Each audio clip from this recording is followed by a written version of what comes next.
2025년 중국은 세계의 이목이 집중된 가운데 대규모 열병식을 개최했습니다. 베이징 테난먼 광장을 가득 메운 병력과 첨단 무기들은 단순한 과시가 아니라 중국이 세계 군사 패권을 향해 얼마나 치밀하게 준비하고 있는지를 보여주었습니다. 이번 열병식에서 가장 눈에 띈 것은 극초음속 미사일입니다.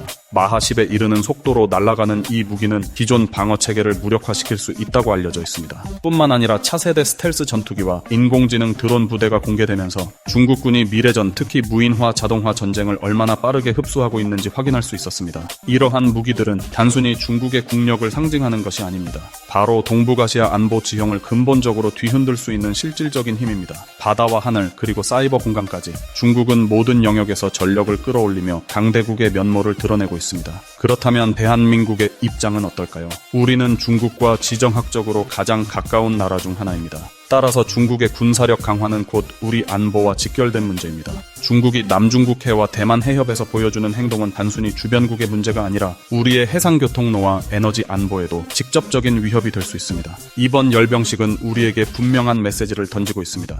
대한민국은 준비가 되어 있는가? 라는 물음이죠. 이에 대한 답은 우리가 어떻게 국방을 강화하고 첨단 무기를 확보하며 동맹과 협력을 공고히 하는가에 달려 있습니다. 사실 우리도 이미 변화를 시작했습니다. KF-21 보라마의 전투기, 잠수함 전력 강화, 그리고 극초음속 무기 연구까지, 또한 50만 장병을 드론 전사로 양성하는 드론 조종화 프로젝트도 본격적으로 추진되고 있습니다. 이는 단순한 군사력 강화가 아니라 미래전에 대비한 체질 개선이라 할 수 있습니다. 그러나 동시에 냉정한 현실도 직시해야 합니다. 중국의 군사 예산은 매년 급격히 증가하고 있으며 그 속도는 우리가 따라잡기 벅찰 정도로 빠릅니다. 따라서 우리는 단순히 무기를 늘리는 방식이 아니라 선택과 집중을 통해 효율적인 국방력을 구축해야 합니다. 또한 동맹과 국제협력은 필수적입니다. 미국과의 안보협력, 일본, 호주 등 인도태평양 국가들과의 협력은 중국의 급격한 군사 팽창에 균형을 맞출 중요한 요소가 될 것입니다. 중국의 열병식을 바라보며 우리는 두 가지 감정을 느낍니다. 하나는 위기감, 또 다른 하나는 도전의식입니다.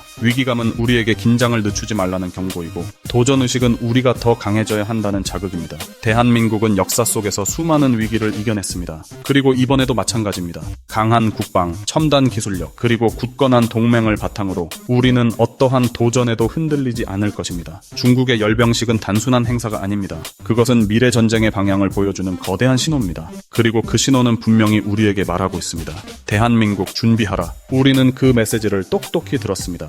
그리고 반드시 그에 걸맞은 답을 내놓을 것입니다. 중국의 열병식은 단순한 행사가 아닙니다. 그것은 미래 전쟁의 방향을 보여주는 거대한 신호입니다. 그리고 그 신호는 분명히 우리에게 말하고 있습니다. 대한민국 준비하라. 우리는 그 메시지를 똑똑히 들었습니다.